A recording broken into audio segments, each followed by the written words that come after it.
candidate for Massachusetts State Auditor, Anthonyamore. Welcome to the bridge, and let me start right in. So you have more than 30 years of experience in investigations, and you define yourself as an art theft expert. Could you please elaborate on that title? Sure. Well, the first half of my career I worked for the federal government, doing investigations and audits for Department of Homeland Security and a number of other agencies. But in 2005, I moved over to the Stewart Gardner Museum on the Fenway. And at the museum was the biggest heist in the history of the world in 1990.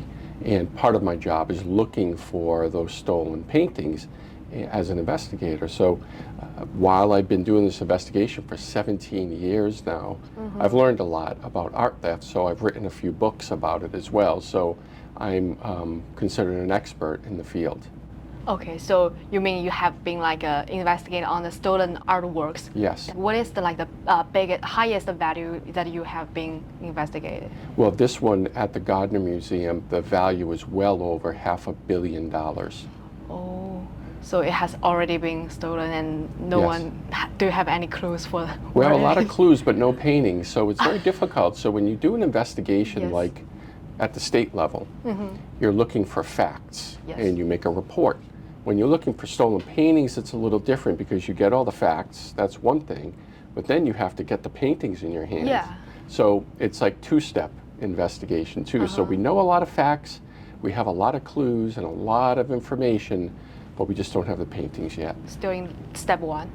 That's so we're still in step one, thank you, yes. Yeah, looking forward to the step two. Step two, that's the hard part. Right. Hardest part, yeah. Hardest part, thank you, yes. You are also the author of 3 best-selling books about artwork fraud and security. So from the head of security in the museum to a successful writer. So how did you find your second identity as a writer? That's a good question. Thanks for asking that. Well, I always wanted to write. When I was an undergraduate student long ago, I studied English literature, and I always knew that I would write books someday. When I was doing my job at the Stewart Gardner Museum, I had to move away from terrorism that I did with the government to art theft. So I had to do a lot of research. And as I did this research, I started realizing this information would make an interesting book. And it did. I took the information, I wrote a book called Stealing Rembrandts, and it did very, very well. And then I decided to write 2 more books based on information that I've learned. So I love my second career. I'm working on another book now, and I can't wait for that to be finished, but it's a secret at this point. I think I'll always write books for the rest of my life. Do you want to disclose the publishing date for that book? I don't have one yet. I can't wait though. I think it'll be a very popular book. I think the latest one is 2020, right? The last one was 2020, yes, November 2020, which was difficult because it was during COVID. So everything was delayed. A lot of books came out late. So it's like a book, not just a digital version. Exactly. Yep. It's available on audio and a book, hardcover, paperback, digital.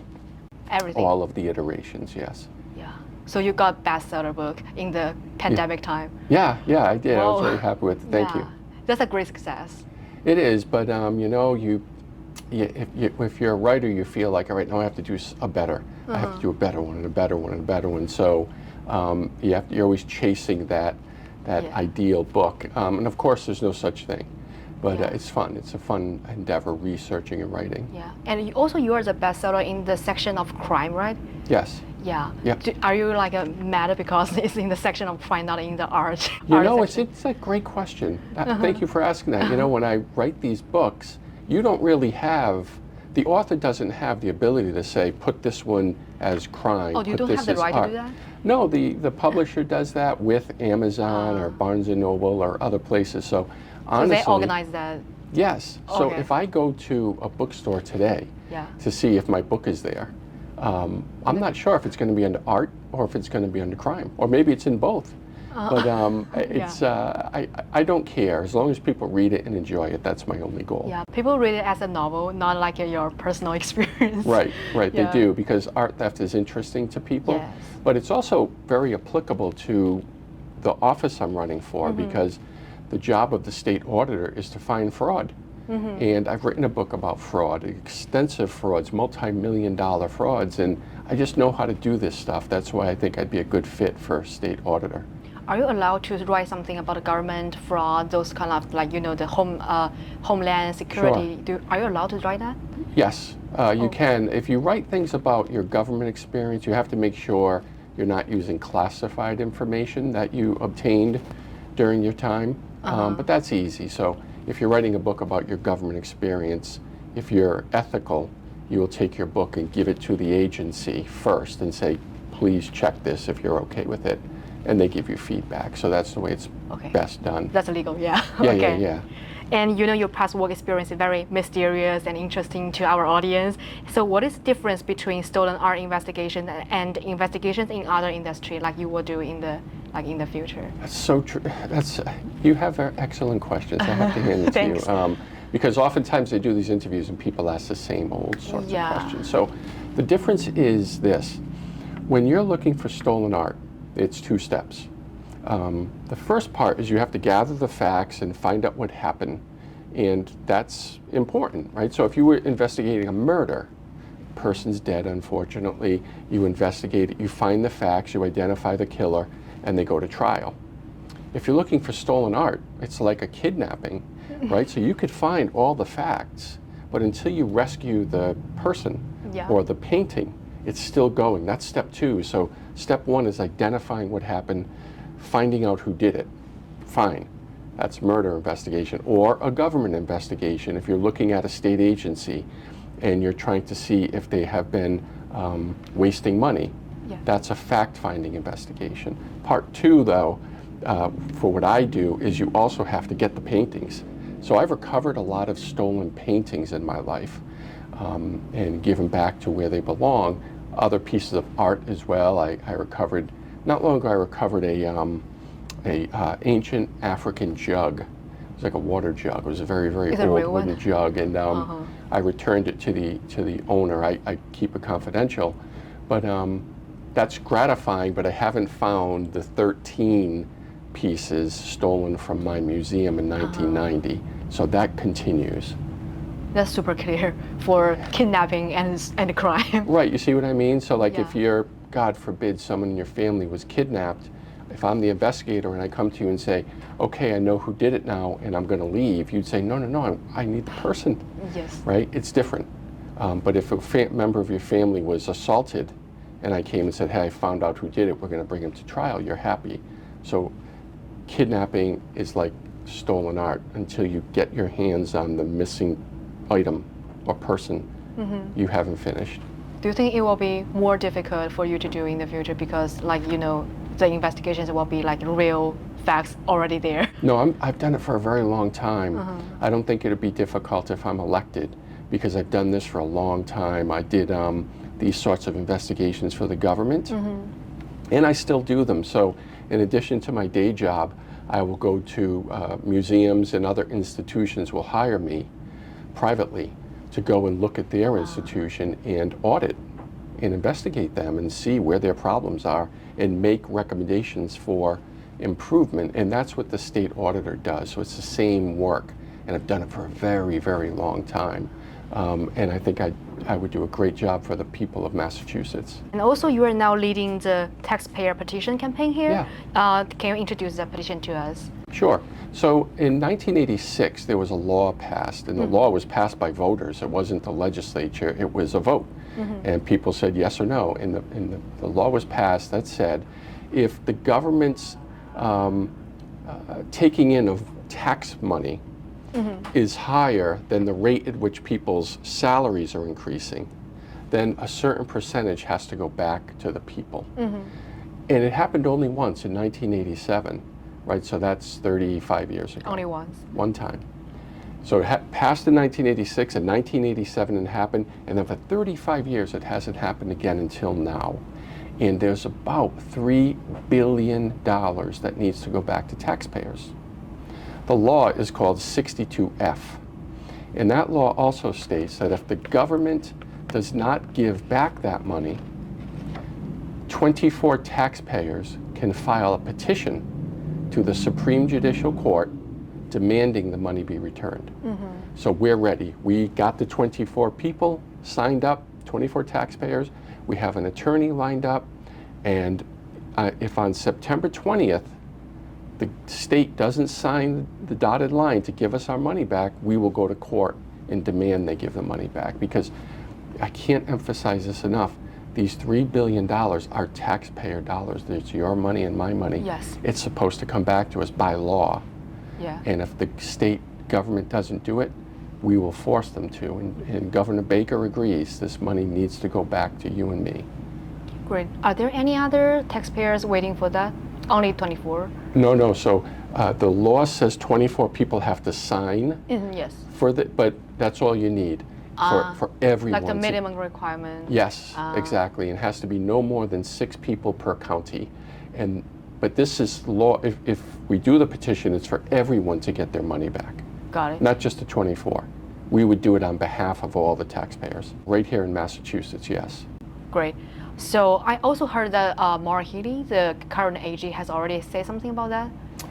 She has said a few things about it, but not with the force we have. We were the first people.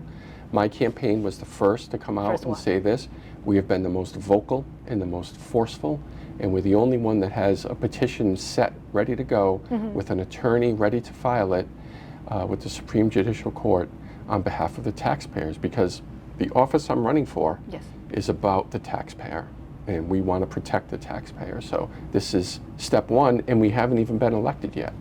I noticed that there is a countdown clock on your official campaign website. Today is day 30. So what is the purpose of setting up this countdown clock? It's to remind all the taxpayers that on September 20th, this money has to come back to you and me. On September 20th, the legislature has to say, we are going to give this money back to the people. Here's how much is going back. The state auditor, the current auditor, has to sign off on the number, which again is around $3 billion. That's the final step of all your final work. step. And the countdown clock counts down to September 20th, when that money has to be signed off on to be given back to the taxpayers of Massachusetts. Also, you are a Republican candidate, but you once said that you saw the position as a nonpartisan and would not be a Republican auditor. What are you trying to deliver the message to the constituents? Thank you for asking that. So I think it's really important that of all the offices, the one that should be nonpartisan is the auditor, because the auditor represents not a political party, but the taxpayer. Regardless if the taxpayer is a Democrat, Republican, Independent, doesn't matter. Taxpayers' parents. Exactly, right? So you, as the auditor, you have one boss, not a political party, the taxpayer. So if I'm elected auditor, I won't go there and say I'm the Republican auditor. I will go there and I'll say I'm your auditor, right? And that's the goal, to be nonpartisan, to be fair, but to be firm, and to be only dedicated to making sure that government is serving the people. Did Governor Baker know that you're going to drop off your identity as a Republican? Yes, and he he encourages, he thinks it's the way it should be. You know, because if you think about Governor Baker as governor, he's a Republican, but he doesn't act as a partisan. His only guiding principle is what's best for the people. And I think everyone would agree that he never takes the Republican or Democrat side. He does what's best for the people. That's what people want, right? When you vote for someone, you want a person that's going to protect you and represent you, not a party. So he fully agrees with my plan to be nonpartisan. So that's why he endorsed you? Yes, and only me. I'm the only statewide candidate that the governor is endorsing. What do you think is your advantage over the other two Democratic candidates, so for the state auditor job? I think the advantage is really clear. In one word, it's experience. As you mentioned in this, in the first question, I've been doing this for 30 years. I have also led big organizations. So when I was with the federal government, I had 1,200 employees. Now at the museum, I have 50 to 60 employees working for me.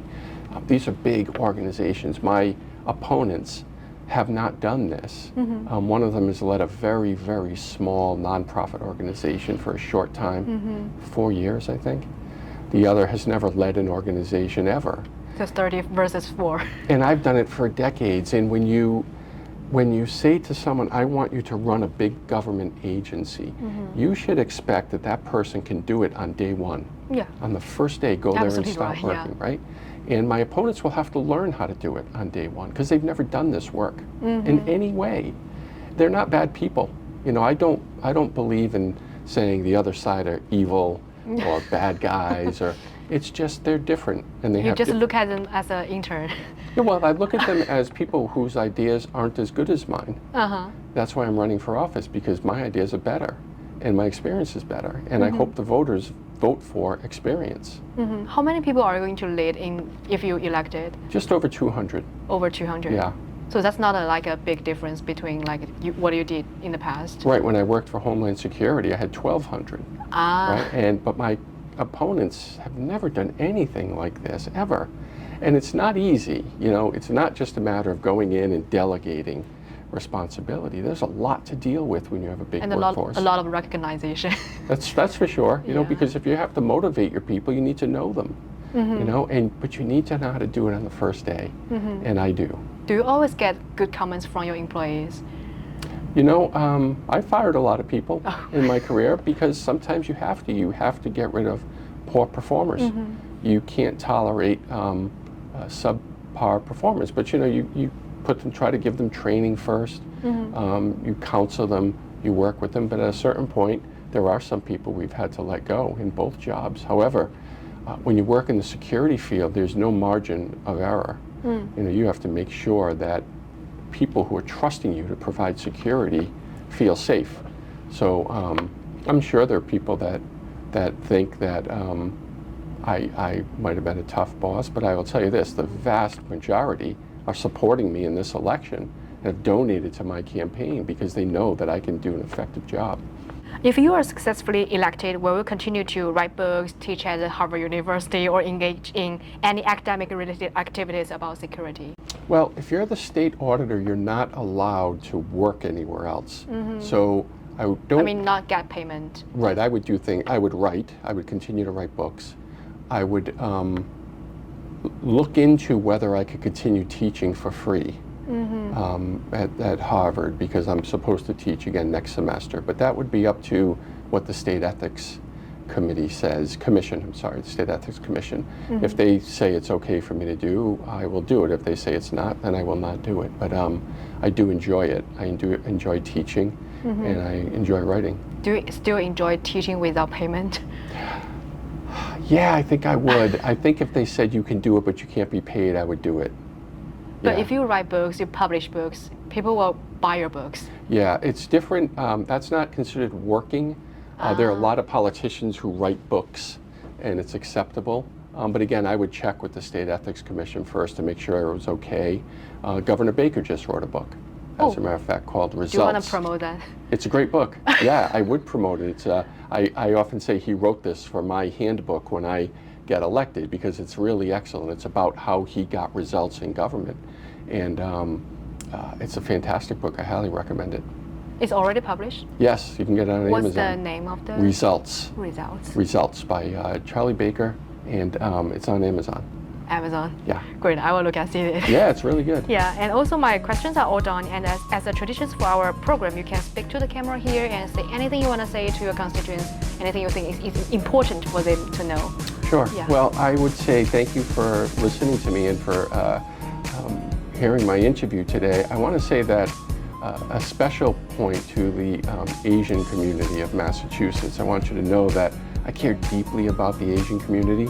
My partner is an Asian American. Her daughter is an Asian American. I have a vested interest in the safety of Asians in the United States. At this moment, I know that there have been difficult times in the past, and I care about you, and I care about those.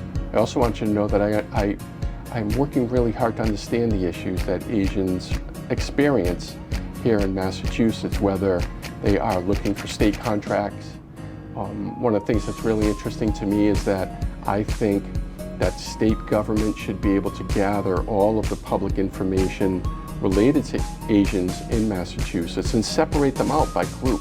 Too often in Massachusetts, we group people as Asian without thinking about the particular needs of the Chinese American community, or the Vietnamese American community, the Cambodian community. So I want you to know that I'm really interested in serving you and representing you in state government, and I respect you very much, and I thank you for your time today. Thank you so much. Thanks.